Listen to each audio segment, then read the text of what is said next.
हाँ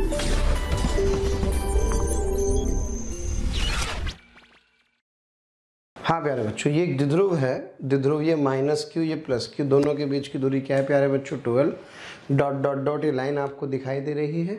ये जो लाइन है प्यारे बच्चों, इसको बोलते हैं अक्षीय स्थिति। क्या कहते हैं? अक्षीय स्थिति। तथा प्यारे बच्चों एक लाइन यहाँ से भी ऐसे गुजर रही है, इसके मध्य बिंदु से। ओके, इस मध्य बिंदु वाली स्थिति को बोलते हैं निरक्षीय स्थिति। ओके, तो ये कौन सी स्थिति? अक्षीय स्थिति। ये कौन सी प्यारे बच्चे? निरक्षीय स्थिति। तो यहाँ पे मैं आपको बता दूं, अभी 4 प्रश्न बनने वाले हैं। 4 प्रश्न। पहला प्रश्न, किसी द्विध्रुव की अक्षीय स्थिति पर विद्युत क्षेत्र की तीव्रता ज्ञात कीजिए। किसी द्विध्रुव की अक्षीय स्थिति पर विद्युत विभव का मान ज्ञात कीजिए। किसी द्विध्रुव की निरक्षीय स्थिति पर विद्युत क्षेत्र की तीव्रता ज्ञात कीजिए तथा किसी द्विध्रुव की निरक्षीय स्थिति पर विद्युत विभव का मान ज्ञात कीजिए। ओके, और प्यारे बच्चों एक और क्वेश्चन मैं आपको बता दूं, इसमें एक व्यापक स्थिति होती है। व्यापक स्थिति किसे कहते हैं स्टूडेंट्स? ये बिंदु P किसी कोण थीटा पर, थीटा मतलब ये व्यापक मान है, इस पर भी क्या ज्ञात कीजिए? विद्युत क्षेत्र की तीव्रता तथा विद्युत विभव का मान ज्ञात कीजिए। तो आप समझिए कुल मिलाकर के कितने प्रश्न हो गए सर? पहला, दूसरा, हाँ बेटे तीसरा, चौथा। ये कौन सी स्थिति है सर? ये कहलाती है व्यापक स्थिति। और व्यापक स्थिति पर विद्युत क्षेत्र की तीव्रता तथा विद्युत विभव। तो इसका मतलब सर 5 और 6। तो कुल मिलाकर के प्यारे बच्चों 6 प्रश्नों का हम लोगों को उत्तर देना होगा। है बहुत सरल, कोई बहुत बड़ा काम नहीं है। आपको मध्य बिंदु से सदैव ये दूरी दी गई होगी उस बिंदु तक की जिस बिंदु पर आपको विद्युत क्षेत्र की तीव्रता तथा विद्युत विभव का मान ज्ञात करना है। तो आइए प्यारे बच्चों शुरू करते हैं। सबसे पहले किसी ध्रुव की अक्षीय स्थिति पर विद्युत क्षेत्र की तीव्रता का व्यंजक। आशा करता हूँ समझ में आ गया होगा। क्वेश्चन अगर क्लियर हो जाए तो मुझे नहीं लगता कि उसको हल करने में बहुत बड़ा कोई कार्य होगा। आइए फटाफट से शुरू करते हैं। हाँ प्यारे बच्चों, द्विध्रुव की अक्षीय स्थिति पर विद्युत क्षेत्र की तीव्रता। Okay, electric field on the axial line of dipole. Okay, so प्यारे बच्चों शुरू करते हैं। हाँ जी, ये रहा द्विध्रुव -q + q, और ये है प्यारे बच्चों इसकी अक्षीय स्थिति का कोई बिंदु P जहाँ पर द्विध्रुव आघूर्ण ज्ञात करना है, विद्युत क्षेत्र की तीव्रता ज्ञात करनी है। यह है प्यारे बच्चों मध्य बिंदु, यहाँ से यहाँ तक की दूरी है r सदिश, और सब बच्चे जानते हैं इस द्विध्रुव की कुल लंबाई कितनी है? 12। और कमाल की बात है प्यारे बच्चे, का असम्पशन है कि 12 का मान बहुत छोटा है। किसके मुकाबले? r के मुकाबले। क्लियर है? हाँ बेटे, इस +q के कारण जरा बताइए बिंदु P तक की दूरी, क्या ये r है? ये 12 है, तो ये l हुआ, ये l हुआ। तो ये जो दूरी होगी क्या ये r - l होगी? तो क्या इस +q के कारण बिंदु P पर विद्युत क्षेत्र KQ/r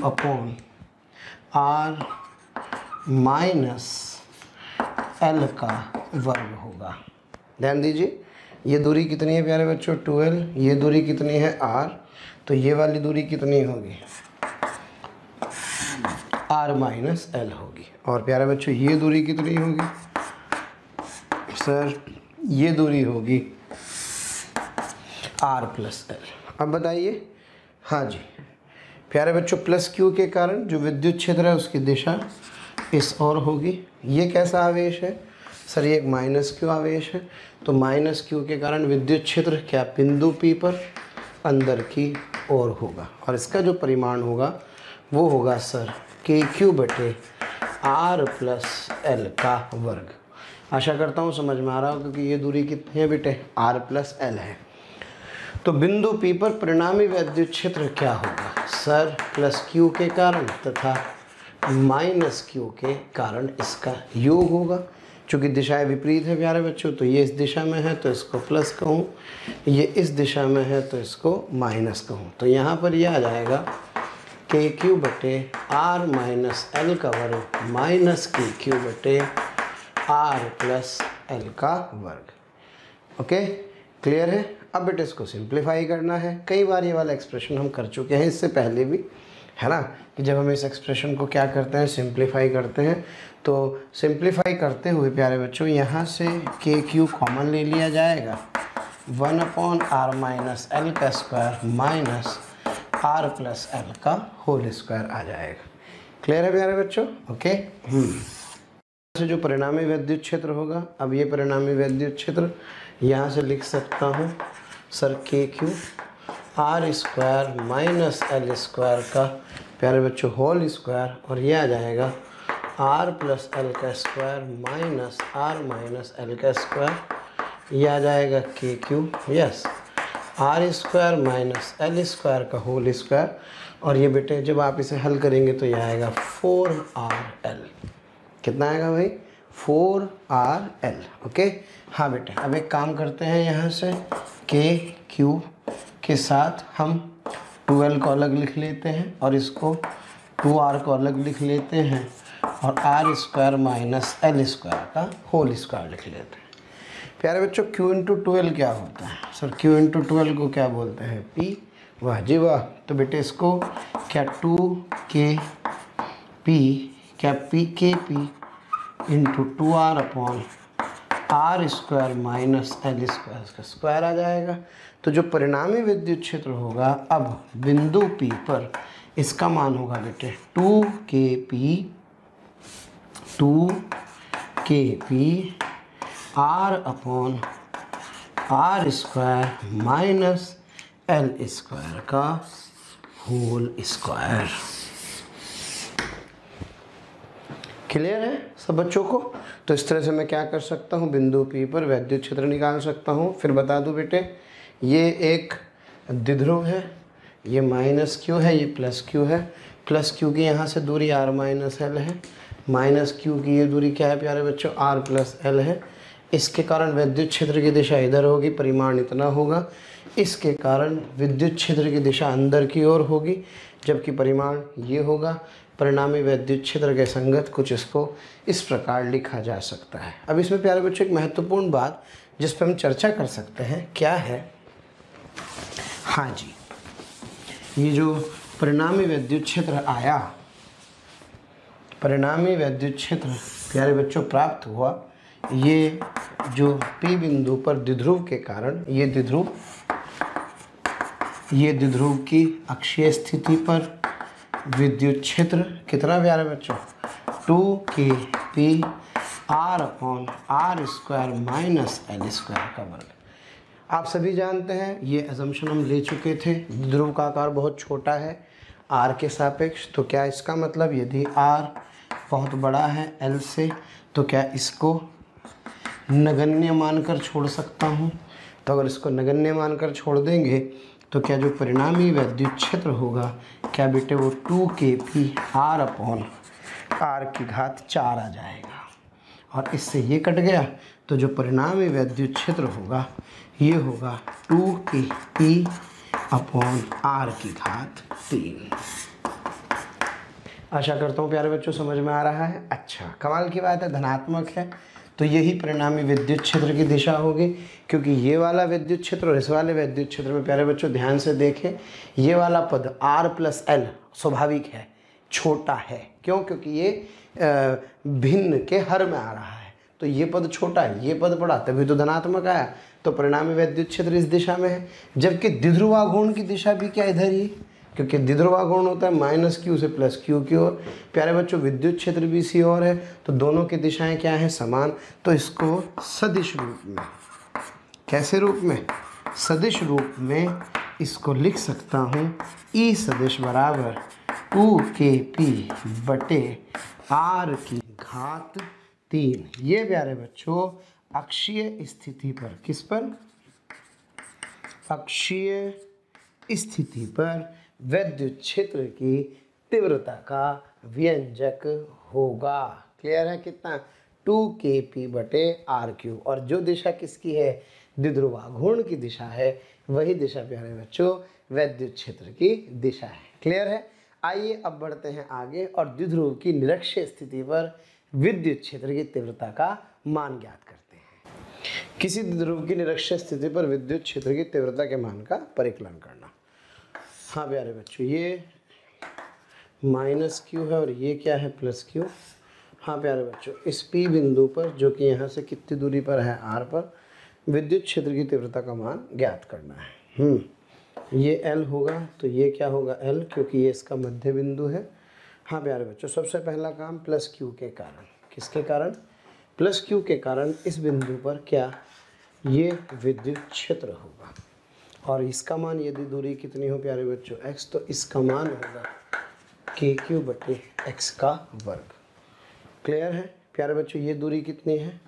सर ये है L, ये दूरी कितनी है? r। तो जो x होगा, क्या इस x का मान होगा? हाँ जी, L² + r का स्क्वायर। प्यारे बच्चों, ये आवेश कैसा है? क्या ऋणात्मक आवेश है?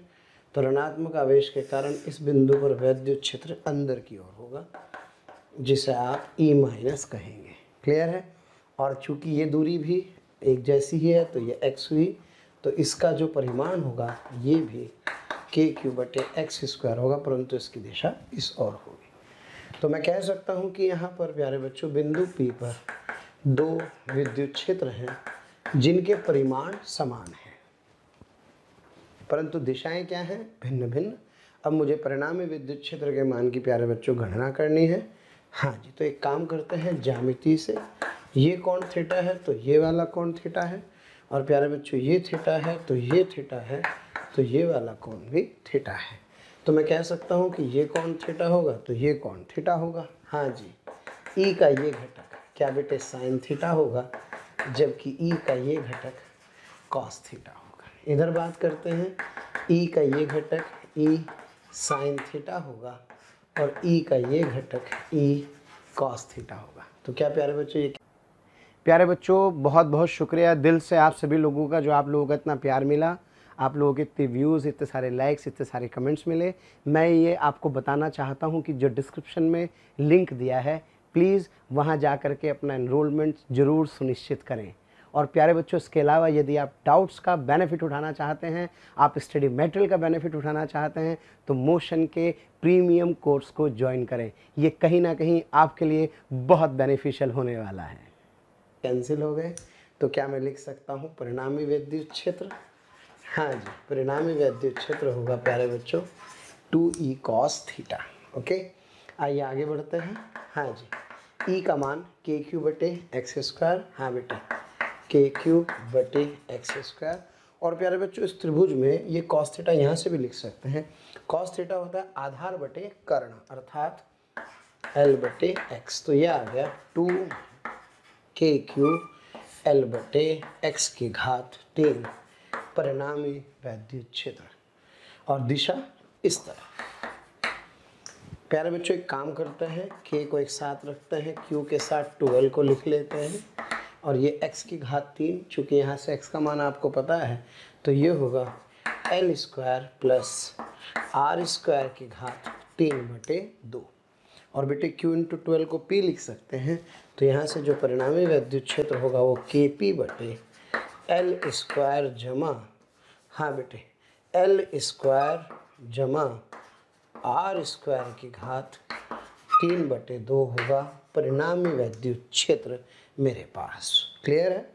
अच्छा, अब यहाँ से एक बात बताइए, इस वैद्युत क्षेत्र को प्यारे बच्चों लिख सकता हूँ kp/, यदि फिर वही वाली कहानी, क्या कि द्विध्रुव का साइज़ बहुत छोटा है, यानी कि L का मान प्यारे बच्चों बहुत छोटा है, किसके सापेक्ष? R के सापेक्ष। तो यदि L का मान R के सापेक्ष बहुत छोटा होगा, तो क्या इसको नगण्य कर देंगे? तो क्या नगण्य करने पर kp/, हाँ बेटे ये नगण्य हुआ, तो क्या kp/r³ आ जाएगा। विद्युत क्षेत्र का मान कौन सी स्थिति पर? सर ये होगा निरक्षीय स्थिति पर।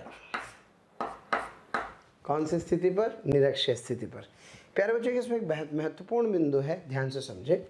निरक्षीय स्थिति पर जो विद्युत क्षेत्र है इसका परिमाण Kp/r³ होगा, परंतु आप अगर ध्यान से समझें तो जो P सदिश है, क्या P सदिश अर्थात द्विध्रुवाघूर्ण, इसकी दिशा तो इधर है, जबकि परिणामी विद्युत क्षेत्र प्यारे बच्चों इधर है। तो E और P का झगड़ा है, दुश्मनी है, तो इसलिए सदिश रूप में, कैसे रूप में, सदिश रूप में इस सूत्र को ऐसे लिखा जाता है, E सदिश बराबर -Kp/r⁻³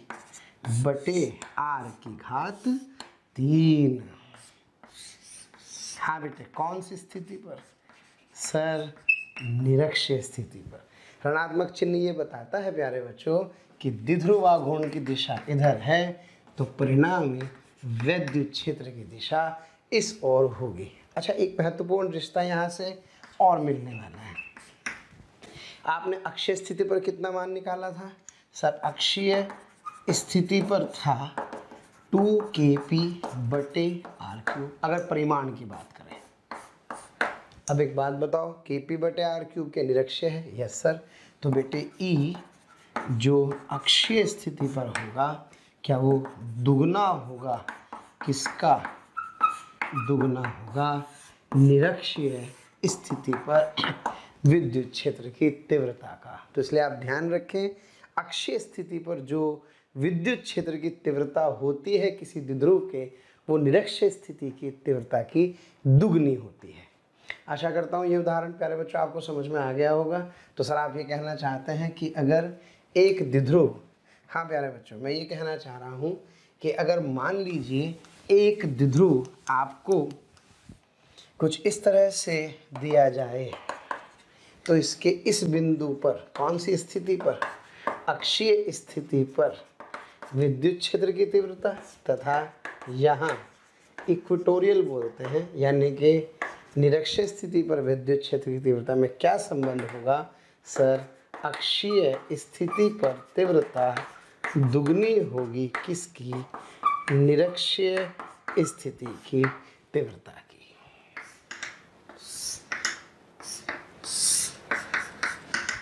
आशा करता हूँ प्यारे बच्चों समझ में आया होगा। आइए बढ़ते हैं और ज्ञात करते हैं अब विभव के लिए, वैद्युत विभव के लिए व्यंजक। प्यारे बच्चों आगे बढ़ते हैं और अब कैलकुलेट करते हैं द्विध्रुव की अक्षीय स्थिति पर विभव। ये तो बहुत ही आसान है। कैसे? -Q प्यारे बच्चों +Q, ये बिंदु है P, जिस बिंदु पर मुझे विभव का मान ज्ञात करना है, सब बच्चे जानते हैं। ये दूरी कितनी थी प्यारे बच्चों? 12 इसलिए लिया जाता है ताकि कैलकुलेशन में आपको मध्य बिंदु से दूरी ले रहे हैं तो L/2 के चक्कर से आप बच सकें।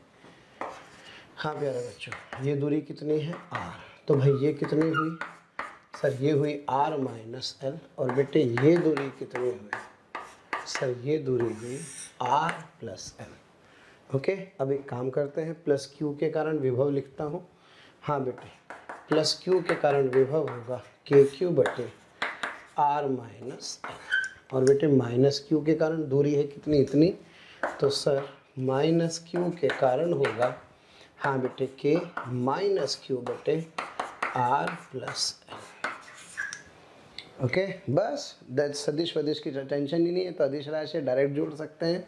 तो क्या परिणामी विभव होगा? +Q और -Q का जोड़ कर लो चिन्ह के साथ, तो क्या KQ/R -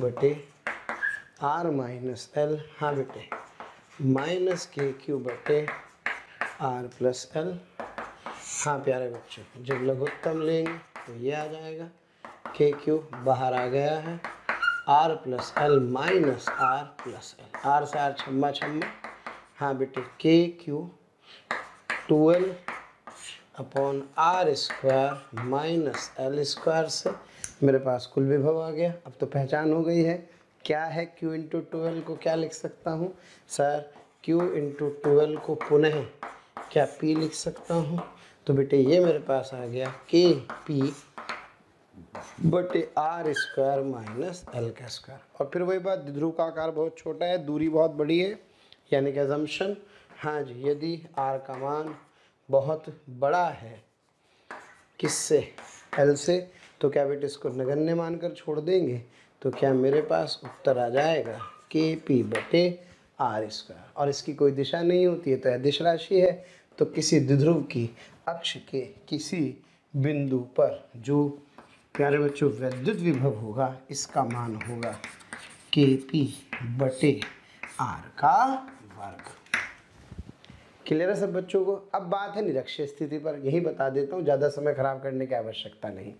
जब आप किसी द्विध्रुव की निरक्षीय स्थिति पर प्यारे बच्चों विभव लिखते हैं तो ये द्विध्रुव है, ये प्लस क्यू है, ये माइनस क्यू है, और ये कौन सी स्थिति है सर? ये इसकी है निरक्षीय स्थिति। तो बेटे एक बात बताओ, क्या ये दूरी x है, ये दूरी भी क्या है x? तो यहाँ से यहाँ पर विभव प्लस q के कारण क्या KQ/x होगा, जबकि इस माइनस के कारण क्या, हाँ जी, V-KQ क्या बेटे /x होगा। वाह, परिणामी लिखना है तो क्या परिणामी विभव जो होगा क्या बेटे वो दोनों को जोड़ देंगे तो क्या KQ/x माइनस KQ/x से क्या इसका मान 0 हो जाएगा। अतः ध्यान रहे किसी द्विध्रुव की निरक्षीय स्थिति पर विभव क्या होता है 0, जबकि द्विध्रुव की अक्षीय स्थिति पर प्यारे बच्चों विभव होता है Kp/r का वर्ग। आशा करता हूँ निरक्षीय स्थिति पर समझ में आ गया होगा, अक्षीय स्थिति पर समझ में आ गया होगा। आइए प्यारे बच्चों अब इन सबको एक सूत्र के रूप में लिखते हैं ताकि क्वेश्चंस करते समय हमारे ये सब काम आ सके।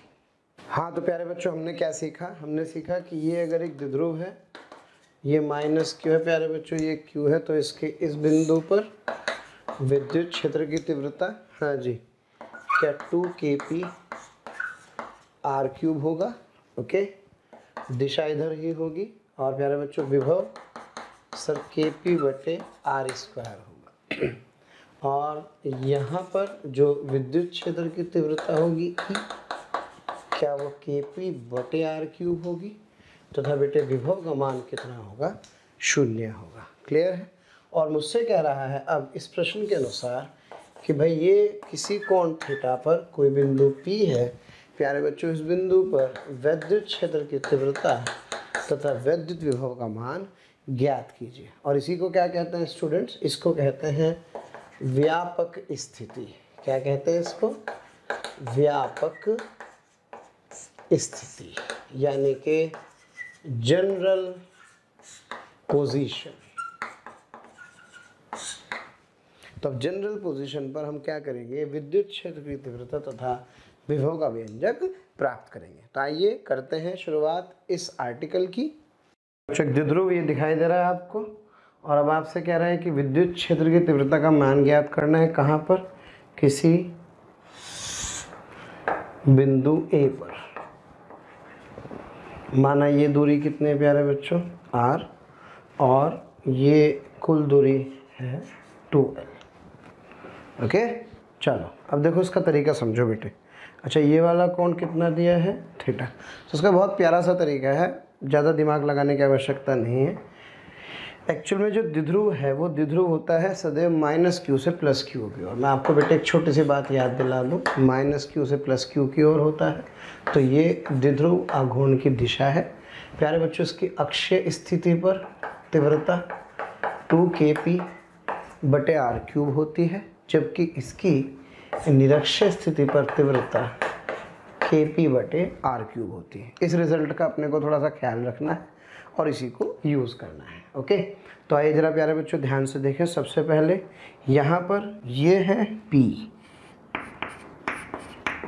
इस P के 2 टुकड़े कर दीजिए, इसके 2 भाग कर दीजिए।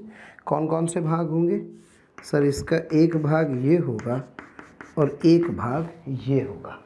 हाँ बेटे, थीटा के साथ वाला जो भाग होगा वो होगा कॉस थीटा, और प्यारे बच्चों ये वाला जो भाग होगा क्या ये भाग साइन थीटा होगा। आशा करता हूँ समझ में आ रहा होगा। P के 2 भाग कर दिए हैं और कुछ नहीं किया। अब ध्यान से समझिए, इसको ऐसे लिखते हैं। कैसे? मैं सबसे पहले बिंदु A को यहाँ पर देख रहा हूँ और ये मैं केवल और केवल लिख रहा हूँ P cos थीटा को, प्लस बेटे ये P sin थीटा मुझे यहाँ दिखाई दे रहा है। हसरत दिल में दबाने से क्या होगा, सिर्फ एक बार होठ हिलाकर तो देखो, और सिमट आएगा आसमां आगोश में तुम्हारे, चाहत की बाहें फैलाकर तो देखो, और निगाहों से निगाहें मिलाकर तो देखो, नए लोगों से रिश्ता बनाकर तो देखो। हालांकि प्यारे बच्चों, अब हम आप नए नहीं हैं, बहुत दिनों से आपका हमारा कांटेक्ट हो चुका है। मेरा आपसे यही कहना है कि प्लीज़ सब्सक्राइब करें, और जो हमारा बेल आइकन है प्यारे बच्चों, उसको हिट करें, क्योंकि कहीं ना कहीं जो रिक्वेस्ट आप लोगों के हमें मिलती हैं कमेंट्स के माध्यम से, उसमें हम ये चाहते हैं कि जो भी आपकी रिक्वेस्ट आ रही है उनको अपडेट करें। जो टॉपिक आपके छूट गए हैं वो टॉपिक आपको कहीं ना कहीं जरूर दें। तो वो टॉपिक आपको प्रोवाइड करने के लिए आपको इन्फॉर्मेशन कैसे कहीं ना कहीं मिले, तो आपको किसी से पूछने की जरूरत नहीं है, just to subscribe the channel. Okay, subscribe करें और बेल आइकन को हिट करें। Thank you. ये मेरे लिए p sin थीटा है तथा बिंदु A को मैं यहां देख रहा हूं। तो जरा ध्यान से देखो, अगर ये द्विध्रुव है तो क्या ये द्विध्रुव की अक्षीय स्थिति है, और द्विध्रुव की अक्षीय स्थिति पर विद्युत क्षेत्र की तीव्रता, क्या द्विध्रुवाघूर्ण अगर p cos थीटा है तो क्या इस बिंदु पर 2kp cos थीटा बटे r³ होगा। अभी तो बताया भाई, द्विध्रुव की अक्ष पर इतना होता है, बस यहाँ p था तो यहाँ p की जगह p cos थीटा है। अब देखो बेटा, ये p sin थीटा है, लेकिन अगर आप ध्यान से समझें तो ये इस द्विध्रुव की अक्ष की, ये द्विध्रुव की अक्ष है, तो क्या ये इसकी निरक्षीय स्थिति है, तो क्या इस पर इस दिशा में, जैसे इसके लिए इस दिशा में, तो इसी प्रकार इसके लिए इस दिशा में क्या प्यारे बच्चों kp sin थीटा बटे r³ विद्युत क्षेत्र होगा। क्लियर है। तो ये इस द्विध्रुव की निरक्षीय स्थिति पर, ये इस द्विध्रुव की अक्षीय स्थिति पर। कुछ नहीं करना, बिंदु A पर जाओ और दोनों को जोड़ दो। एक काम करते हैं प्यारे बच्चों, बिंदु A को थोड़ा सा यहाँ बना लेते हैं। तो सर आप ये कहना चाहते हैं कि इस दिशा में जो विद्युत क्षेत्र की तीव्रता है वो kp sin थीटा बटे r³ होगी, जबकि इस दिशा में विद्युत क्षेत्र की तीव्रता, हाँ बेटे, क्या 2kp cos थीटा बटे r³ होगी। क्लियर है। बस हो गया अपना तो काम, हमें तो इन दोनों का परिणाम ज्ञात करना है। तो क्या इन दोनों का प्यारे बच्चों परिणामी कुछ ये होगा जिसे आप परिणामी विद्युत क्षेत्र कहेंगे, और माना इसकी दिशा अल्फा कोण बनाती है इससे, तो जो परिणामी विद्युत क्षेत्र होगा प्यारे बच्चों, अब क्या वो इसके और इसके वर्ग का के योग का वर्गमूल हो जाएगा, यानी कि sir 2kp cos theta r³ का वर्ग जमा kp sin थीटा बटे r³ का वर्ग। आशा करता हूँ प्यारे बच्चों समझ में आ रहा होगा। दोबारा देखें, इस द्विध्रुव के कितने टुकड़े किए, 2, ये वाला p sin थीटा, ये वाला p cos थीटा। बिंदु ये रहा, p cos थीटा इधर है, ये द्विध्रुव है तो द्विध्रुव की अक्ष होगी। द्विध्रुव की अक्ष पर विद्युत क्षेत्र का मान 2kp बटे r³ होता है, जबकि ये जो द्विध्रुव है, इस द्विध्रुव के लिए क्या ये इसकी निरक्षीय स्थिति है, तो इस पर विद्युत क्षेत्र की तीव्रता kp बटे r³ होगी। बेटे इन दोनों का परिणामी ही तो लिखना है। हाँ जी, बस हो गया काम जी। हिंग लगाना फिटकरी, रन चोखा चोखा, यानी कि 4k² p² cos² theta r⁶ जमा k² p² sin² थीटा बटे r⁶। हाँ बेटे, 4 को ब्रेक करके लिख सकते हैं किस तरह से। हाँ जी बेटे, sir 3k² p² cos² theta बटे r⁶ plus k² p² cos² theta बटे r⁶ plus k² p² sin² theta बटे r⁶। और बेटे इसमें पूरे में से, हाँ जी, क्या मैं kp r³ बेटे बाहर आ जाएगा, हाँ जी, अंडर द रूट ये आ जाएगा 3 cos² थीटा, ये आ जाएगा बेटे cos² theta plus sin² theta, जो किसके बराबर है, जो कि 1 के बराबर होगा। तो मैं कह सकता हूँ कि जो परिणामी विद्युत क्षेत्र होगा इस बिंदु पर प्यारे बच्चों, उसका मान अंततः है जो मेरे पास परिणामी वैद्युत क्षेत्र आएगा, जो परिणामी वैद्युत क्षेत्र आएगा वो आएगा Kp/r⁻3। हाँ बेटे 3 cos स्क्वायर थीटा प्लस 1। आशा करता हूँ समझ में आ गया होगा। बच्चों मुझे अल्फ़ा निकालना है, तो ये tan अल्फ़ा होगा, क्या ये दिस अपॉन दिस होगा, यानी कि sir this tan alpha is equals to, हाँ बेटे सर ये आ जाएगा Kp साइन थीटा बटे r⁻3 और Kp 2Kp कॉस थीटा बटे r⁻3, अर्थात tan alpha is equals to 1/2 tan theta आ जाएगा। तो प्यारे बच्चों ये आ गई इसकी दिशा, तो मैं यहाँ से इस कोण का मान भी ज्ञात कर सकता हूँ और इसका परिणामी मान भी निकाल सकता हूँ। अच्छा आप इसे चेक करके देख सकते हैं, अगर आप इसमें थीटा का मान 0 रख देंगे तो थीटा का मान 0 रखेंगे, हाँ बेटे थीटा का मान 0 रखेंगे तो थीटा का मान 0 रख के कौन सी स्थिति बनेगी, रखो थीटा को 0, थीटा को 0 रखेंगे तो क्या ये बन जाएगी इसकी अक्षीय स्थिति, अरे बोलो, और थीटा को 90 रख देंगे तो ये कौन सी स्थिति बन जाएगी, ये बन जाएगी इसकी निरक्षीय स्थिति। तो आप इसमें थीटा के मान को 0 रख के तथा थीटा के मान को 90 रख के क्या कर सकते हैं, विद्युत क्षेत्र की तीव्रता के मान का मान ज्ञात कर सकते हैं। तो आशा करता हूँ प्यारे बच्चों समझ में आया होगा, क्लियर है। बढ़ते हैं आगे। हाँ बेटा, तो -q + q थीटा कोण पर बिंदु P पर बिंदु A पर परिणामी वैद्युत क्षेत्र Kp/r³ cos square theta plus 1। प्यारे बच्चों थीटा का मान 0 रखने पर cos 0 कितना हो जाएगा 1, तो क्या ई कौन सी स्थिति पर आ जाएगा, अक्षय स्थिति पर Kp/r³, हाँ बेटे 3 + 1 यानी कि 4 यानी कि 2Kp/r³ आ जाएगा, क्लियर है। और प्यारे बच्चों थीटा का मान 90 रखने पर, अच्छा ये अक्षय स्थिति पर तो ये आ गया है, ओके, और क्या एक बिंदु यहाँ पर होगा निरक्षीय स्थिति पर, तो निरक्षीय स्थिति पर थीटा का मान 90 रख देंगे, cos 90 कितना होता है 0, तो आप देखिए वही उत्तर आ रहे हैं जो हमने प्यारे बच्चों सीखे थे। तो ये कौन सी स्थिति पर, ये निरक्षीय पर, ये अक्षय पर, और ये इसके व्यापक मान प्राप्त हो जाएंगे, क्लियर है। आइए बढ़ते हैं आगे। हाँ बेटे एक सवाल करते हैं, P बराबर, ये द्विध्रुवाघूर्ण आपको दिया है, द्विध्रुवाघूर्ण है प्यारे बच्चों i cap plus √3j cap, जो कि कहाँ पर स्थित है, मूल बिंदु पर।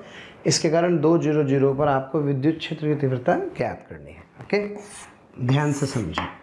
बिंदु ये रहा 2 0 0, अर्थात ये दूरी प्यारे बच्चों 2 मीटर होगी। अब जो द्विध्रुवाघूर्ण है इसको ध्यान से सुने, i cap plus √3j cap, इसका मतलब आप ये कहना चाहते हैं कि एक मात्रक तो इधर है,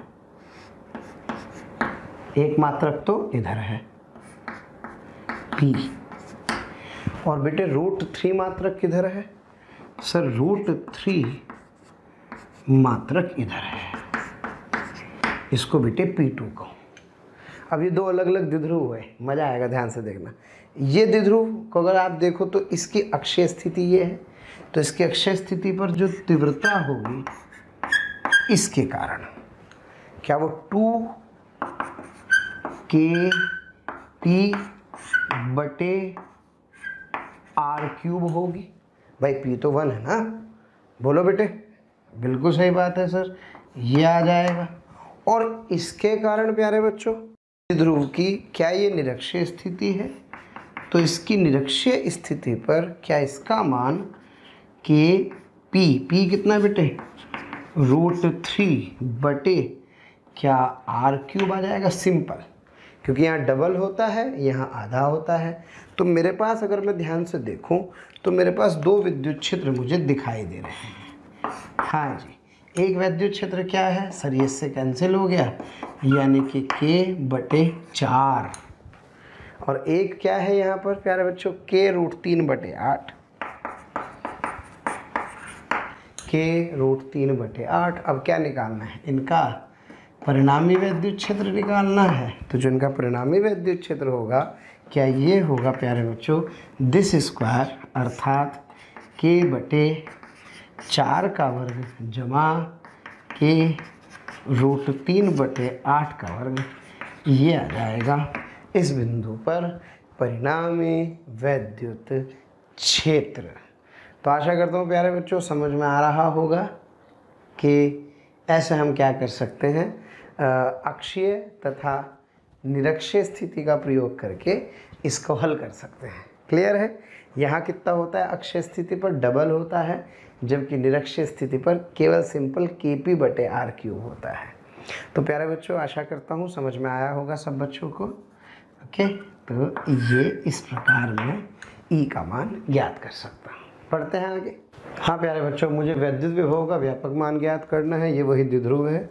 तो प्यारे बच्चों पी के कितने घटक करेंगे सर, 2। ये पी होगा तो ये पी कॉस थीटा होगा, क्या बेटे ये पी साइन थीटा होगा। अब इसको 2 भागों में तोड़िए। हाँ जी, पहला भाग ये पी कॉस थीटा होगा जब तथा ये बिंदु आपको दिखाई दे ही रहा है, और बेटे ये होगा आपका पी साइन थीटा, और ये बिंदु आपको दिखाई दे रहा है।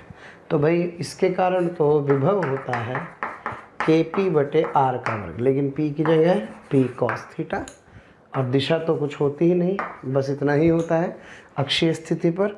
और बेटे निरक्षीय पर कितना होता है, निरक्षीय स्थिति पर विभव कितना होता है, 0। बस मज़ा आ गया। तो ज़रा बताओ बिंदु P पर परिणामी विभव क्या होगा सर, दोनों को योग कर देंगे। प्यारे बच्चों आपको वीडियो अगर पसंद आ रहे हैं तो प्लीज़ लाइक करें, शेयर करें, और साथ ही साथ उन ज़रूरतमंद बच्चों को इसके बारे में ज़रूर इन्फॉर्मेशन दें जिनको इसकी कहीं ना कहीं आवश्यकता है। मैं जानता हूँ आपका दिल बहुत अच्छा है, आप भी दूसरों के बारे में शायद उतना ही सोचते हैं जितना ये मोशन की टीम सोच रही होगी। तो प्यारे बच्चों इसलिए इन लेक्चर्स के जो भी लिंक्स हैं वो अपने फ्रेंड्स के साथ ज़रूर शेयर करें। विश्वास कीजिए जितने ज़्यादा लोग जुड़ेंगे उतना ज़्यादा आप लोगों का प्यार, स्नेह, लाइक और कमेंट्स के माध्यम से हमें प्राप्त होगा, जिससे मोशन की टीम मोटिवेटेड होगी और हम लोग दिन रात बहुत ऊर्जा के साथ प्यारे बच्चों आपके साथ काम करेंगे। तो दोनों का योग करके सीधे सीधे उत्तर आएगा kp cos θ/r का वर्ग। क्लियर है प्यारे बच्चों? तो इस तरह से मैं क्या कर सकता हूँ, किसी व्यापक मान लिख सकता हूँ विभव का। अब इससे मुझे फ़ायदा क्या है समझिए, यदि ये थीटा कोण पर ये द्विध्रुव है और ये थीटा कोण है, तो प्यारे बच्चों यहाँ पर जो विभव आपने लिखा इसको मैंने लिखा kp cos θ/r²। जब मैं यहाँ पहुँचता हूँ इस बिंदु पर, तो क्या यहाँ पर थीटा का मान 0 होता है, थीटा 0 तो cos 0 1, तो क्या बेटे vp का मान सिंपल kp/r² आ जाता है। और जब मैं इस बिंदु पर पहुँचता हूँ तो यहाँ पर इसका मान क्या आ जाता है, 0, क्योंकि आप सभी जानते हैं ये निरक्षीय स्थिति है। तो थीटा का मान कितने डिग्री होगा, 90। बेटे cos 90 कितना हो जाएगा, 0, तो Vp का मान 0 हो जाएगा। क्लियर है? अच्छा, एक और इम्पॉर्टेंट बात, इसको मैं थोड़ा सा अलग प्रकार से भी लिख सकता हूँ। कैसे प्यारे बच्चों, Vp को लिख सकता हूँ kp cos θ/, बेटे r से गुणा कर दिया और r से भाग दे दी, तो ये बन गया kp r cos θ/r³। और प्यारे बच्चों दो सदिशों पर डॉट गुणन है, तो यहाँ से मैं इस Vp के मान को, हाँ जी, kp/r/r³ भी लिख सकता हूँ। तो ये कैसा रूप है इसका सर, ये है इसका अदिश रूप। तो मैं इस प्रकार भी इसको प्यारे बच्चों व्यक्त कर सकता हूँ। क्लियर है भाई, समझ में आ गया? ओके। हाँ तो प्यारे बच्चों अब हम लोग शुरू करने वाले हैं वैद्युत द्विध्रुव के ऊपर कुछ और तरह की डिफरेंट प्रॉब्लम्स, डिफरेंट थिंग्स, यानी कि अलग अलग चीज़ें जैसे बलाघूर्ण है ना, स्थितिज ऊर्जा। तो अब इन सब पे प्यारे बच्चों चर्चा करने वाले हैं। आइए फटाफट से समझते हैं। तो एक समान वैद्युत क्षेत्र, जैसे ही विचार आता है एक समान, तो क्या आपको समानांतर रेखाएं समझ में आती हैं? बिल्कुल सर। तो एक समान वैद्युत क्षेत्र में रखे वैद्युत द्विध्रुव पर लगने वाला बल आघूर्ण, है ना प्यारे बच्चों। तो पहले बल आघूर्ण के बारे में बेसिक बातें याद रखें। बल आघूर्ण क्या होता है? बल आघूर्ण में बेसिकली रोटेशन यानी कि घूमना का मतलब क्या है? बल आघूर्ण से बलों का जोड़ा जो किसी चीज़ को घुमा दे, क्या कहलाता है? बल आघूर्ण कहलाता है। ज्ञात करने का तरीका क्या है प्यारे बच्चों? देखो, अगर इस पर F ऊपर लग रहा हो, इस पर F इधर लग रहा हो, दोनों बलों के परिमाण क्या हो? बराबर, और ये इनकी क्रिया रेखा कहलाती है। क्या कहलाती है प्यारे बच्चों? क्रिया रेखा। तो किसी एक बल का परिमाण तथा इनके बीच की लंबवत दूरी ही बल आघूर्ण के बराबर होती है। तो टॉर्क बराबर F इंटू डी होता है। अच्छा, फील आई रही है किधर की तरफ घूमेगा? देखो, ऐसे बल लगेगा तो स्वाभाविक है इस प्रकार घूमेगा। अच्छा, कभी कभी क्या होता है कि जो बल होते हैं, इनके बलों के बीच की दूरी आपको ये दी जाती है, तो ऐसे में क्या करते हैं? बलों को पीछे बढ़ा देंगे। ये बल की क्रिया रेखा है। तो कोई एक बल और इसकी लंबवत दूरी। अब ये बताओ, ये कितना है बेटे? डी। ये कोण कितना है? थीटा। तो क्या ज्यामिति से साइन थीटा लिख सकता हूँ? तो ये दूरी डी साइन थीटा आ जाएगी। तो डी साइन थीटा आ जाएगी, तो F into D sine theta कर देंगे तो मेरा काम चल जाएगा। तो F into D sine theta क्या होगा? So this F into D sine theta, इसी को क्या कहेंगे प्यारे बच्चों? इसी को हम लोग बल आघूर्ण कहते हैं। तो बल आघूर्ण निकालने का तरीका है। आइए देखें, ये है एक समान विद्युत क्षेत्र, और इस एक समान विद्युत क्षेत्र में ये द्विध्रुव है। द्विध्रुव मतलब कितना आवेश? 2, एक माइनस Q और एक प्लस Q। जरा बताइए, माइनस Q पर बल क्या क्षेत्र के विपरीत दिशा में लगता है? यार इतनी बार पढ़ा चुके हैं भाई। और इस प्लस Q पर बल क्या क्षेत्र की दिशा में लगेगा? अब बताओ बेटे, क्या दोनों की क्रिया रेखा यहीं से गुजर रही है? ऐसे क्या घूम पाएगी वस्तु कभी? नहीं। इसका मतलब सर आप ये कहना चाहते हैं कि परिणामी बल क्या है? शून्य, तथा परिणामी बल आघूर्ण भी क्या है? शून्य। यह संतुलन की अवस्था कहलाती है प्यारे बच्चों। परिणामी बल भी शून्य है और परिणामी बल आघूर्ण भी शून्य है, क्योंकि दोनों की क्रिया रेखाओं के बीच में कोई लंबवत दूरी नहीं है। Are you getting my point? अब मैंने क्या किया प्यारे बच्चों, हल्का सा इस द्विध्रुव को किसी कोण थीटा पर घुमाया। तो जैसे मैंने थीटा कोण पर घुमाया तो ये plus Q I minus Q I विद्युत क्षेत्र है। तो जरा देखो, इस पर यहाँ क्या आया? क्या इस पर इधर की तरफ क्यू ही लगा? Yes sir. हाँ बेटे, इधर की तरफ क्या लगा? क्यू ही लगा। कितना कोण घुमाया? थीटा। तो जरा सोचो, क्या ये बलों के जोड़े हैं? तो क्या बिल्कुल ये वाला चित्र बन गया? ये वाला देख रहे हैं आप लोग? इधर भी एफ है और इधर भी क्या है प्यारे बच्चों? एफ। तो अब इस चित्र में ध्यान से देखें, ये क्यू ई है, ये क्यू ई है। ये दूरी माना कितनी है? कितने प्यारे बच्चों? 12। तो क्या ये बलों की क्रिया रेखा होगी? ये थीटा कोण, तो ये वाला कोण भी थीटा। तो बेटे ये वाली दूरी कितनी आएगी? ये वाली दूरी, हाँ जी सर, ये दूरी आ जाएगी 2L साइन थीटा। ओके। तो बलाघूर्ण का मान क्या होगा सर? बलाघूर्ण का मान होगा बल गुना, हाँ बेटे क्या? लंबवत दूरी। अब बल कितना है? QE, और लंबवत दूरी कितनी हो गई सर? ये हो गई 2L साइन थीटा। तो प्यारे बच्चों, इससे मेरे पास क्या आ जाएगा? बलाघूर्ण आ जाएगा। और सब बच्चे जानते हैं, हाँ बेटे, EQ 2L into sine theta. बेटे इसको क्या लिख सकता हूँ सर? इसको लिख सकता हूँ P।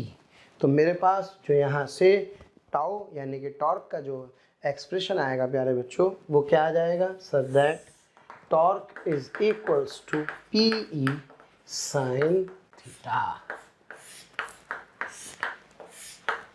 बस भाई, अब इस सूत्र से काम चल जाएगा बेटे। मेरे पास क्या क्या होना चाहिए? मेरे पास P होना चाहिए यानी कि द्विध्रुव आघूर्ण होना चाहिए, विद्युत क्षेत्र पता हो और थीटा पता हो। तो मैं यहाँ से क्या कर सकता हूँ? बल आघूर्ण का मान ज्ञात कर सकता हूँ। टॉर्क बराबर कितना है बेटे? P sine theta. सब बच्चे जानते हैं। इसको क्या लिख सकता हूँ सर? इसको लिख सकते हैं P क्रॉस E, है ना बेटे? सदिश गुणन से सब लोग जानते हैं, क्योंकि A cross B A B sine theta होता है। तो उसी तरह से P क्रॉस E क्या होगा? PE sine theta. अब बेटे ध्यान दो प्यारे बच्चों, ये क्या है सर? ये है विद्युत क्षेत्र। और ये कौन है? क्या ये द्विध्रुव है? अब बताओ ये किसकी दिशा है? क्या ये P की दिशा है? द्विध्रुव आघूर्ण। बेटे ये वाला कोण कितना है? थीटा। तो जरा सोचो, E पता हो, P पता हो, थीटा पता हो, तो क्या मैं बल आघूर्ण का मान ज्ञात कर सकता हूँ? और इसकी दिशा प्यारे बच्चों P से E की ओर होती है। P से E की ओर, ये सभी जानते हैं, है ना? तो जहाँ P है, P से E की तरफ सीधे हाथ को घुमाइए, P क्रॉस E।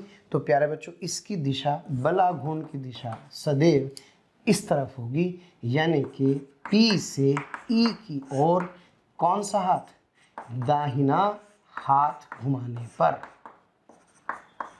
दाहिना हाथ घुमाने पर। क्या मेरी बात क्लियर है सब बच्चों? ओके। अब बेटे एक बात बताओ छोटी सी, इस वाले सूत्र में क्या टॉर्क इज इक्वल्स टू प्यारे बच्चों पी ई साइन थीटा है। अगर थीटा का मान 0 अथवा 180 डिग्री रख दिया जाए तो क्या 0 तथा 180 डिग्री पर, हाँ बेटे, क्या साइन थीटा का मान 0 हो जाएगा। तो इस स्थिति में टॉर्क कितना आ जाएगा? इस स्थिति में टॉर्क आ जाएगा 0। क्लियर है प्यारे बच्चों? यानी कि सर आप ये कहना चाहते हैं कि यदि ये विद्युत क्षेत्र है, ओके, तो इस विद्युत क्षेत्र में द्विध्रुव ऐसे रखा हो तो क्या P तथा E की दिशा समान होगी, तो बलाघूर्ण कितना होगा सर? 0 होगा। और अगर प्यारे बच्चों इसी स्थिति में ये द्विध्रुव ऐसे रखा हो, ऐसे, इस बार ये प्लस Q हो और ये माइनस Q हो, तो क्या P की दिशा इधर होगी, माइनस से प्लस की ओर, और ये क्या होगा बेटे? ये किसकी दिशा है सर? ये दिशा विद्युत क्षेत्र की दिशा है। तो बेटे थीटा कितना हुआ? 180 डिग्री। तो इस केस पे भी टॉर्क क्या होगा? 0 होगा। क्लियर है प्यारे बच्चों? और स्टूडेंट्स थीटा को क्या रखने पर? 90 रखने पर साइन 90, हाँ बेटे 1, जिसका मान क्या होता है? जिसका मान अधिकतम होता है। तो इस स्थिति में प्यारे बच्चों अगर ये विद्युत क्षेत्र है तो इस विद्युत क्षेत्र के लिए प्यारे बच्चों ये माइनस Q और ये प्लस Q अगर है तो ये कोण कितना है? ये 90 डिग्री का कोण है। तो इस स्थिति में लगने वाला जो बल आघूर्ण होगा प्यारे बच्चों वो क्या होगा सर? वो अधिकतम होगा तथा इसका मान PE के बराबर होगा। तो आशा करता हूँ प्यारे बच्चों समझ में आ गया होगा किस प्रकार से हम बलाघूर्ण पर चर्चा कर सकते हैं। तो प्यारे बच्चों करते हैं क्वेश्चंस इसके ऊपर। ये एक द्विध्रुव आपको दिखाई दे रहा है, ये वाला विद्युत क्षेत्र है, ये कोण 30 डिग्री है। प्यारे बच्चों 30 डिग्री ध्यान रहे द्विध्रुवाघूर्ण और विद्युत क्षेत्र के बीच का कोण होता है। और द्विध्रुवाघूर्ण की दिशा क्या होती है सर? माइनस Q से लेकर के प्लस Q की ओर।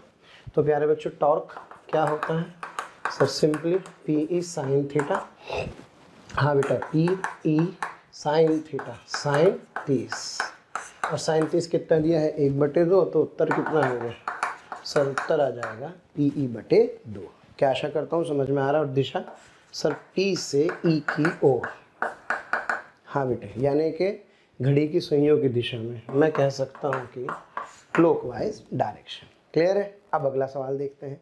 ये माइनस Q है बेटे, ये प्लस Q है। ये विद्युत क्षेत्र कितना है? E। तो जरा बताओ क्या ये द्विध्रुवाघूर्ण होगा? तो इसका मतलब इसके बीच का कोण कितना हो गया? 135 डिग्री हो गया। 135 डिग्री होगा तो बलाघूर्ण को क्या लिख सकता हूँ सर? PE sign 135। साइन 135 कितना होता है बेटे? 1/√2। तो यहाँ से क्या PE इंटू 1/√2, तो उत्तर कितना आ जाएगा? PE/√2 आ जाएगा। क्लियर है? अब प्यारे बच्चों बढ़ते हैं आगे और करते हैं एक बढ़िया सा सवाल जो आपको यहाँ दिखाई दे रहा है। बच्चों अगला सवाल ये कह रहा है कि थीटा के अल्पमान के लिए सिद्ध कीजिए कि द्विध्रुव की गति सरल आवर्त गति है ना? कोणीय सरल आवर्त गति है। कैसी आवर्त गति है? कोणीय सरल आवर्त गति है तथा ज्ञात कीजिए द्विध्रुव का आवर्तकाल। प्यारे बच्चों क्वेश्चन को ध्यान से समझो, वो क्या कहना चाह रहा है। वो आपसे कहना चाह रहा है कि यार मैंने क्या किया, ये द्विध्रुव प्यारे बच्चों यहाँ पर रखा था, ये था माइनस Q और ये था प्लस Q, और ये क्या था बेटे? विद्युत क्षेत्र। तो भी बलाघूर्ण क्या है? 0, यानी कि इसकी साम्य अवस्था है। अब जरा सोचो अगर मैं इसको इधर ले जाता हूँ थीटा पर तो क्या बलाघूर्ण की दिशा इधर आएगी? कहाँ से कहाँ तक सर? P से E की ओर। और यदि मैं इसको इधर ले जाता हूँ प्यारे बच्चों, हाँ, तो भी दिशा क्या इधर ही आएगी बलाघूर्ण की। तो आप सर ये कहना चाहते हैं कि जब मैं इसको इधर विस्थापित करता हूँ तो बलाघूर्ण इधर आता है, जब इधर विस्थापित करता हूँ तो बलाघूर्ण इधर आता है। यानी कि दोनों स्थिति में बलाघूर्ण इसको कहाँ लाने का प्रयास करता है? इसकी इस साम्य अवस्था पर लाने का प्रयास करता है।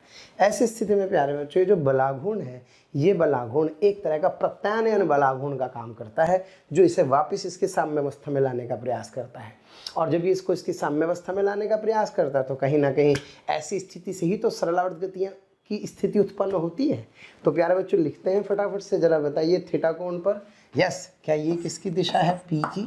ये किसकी दिशा है, ई की, तो ये दिशा किसकी है, टॉर्क की।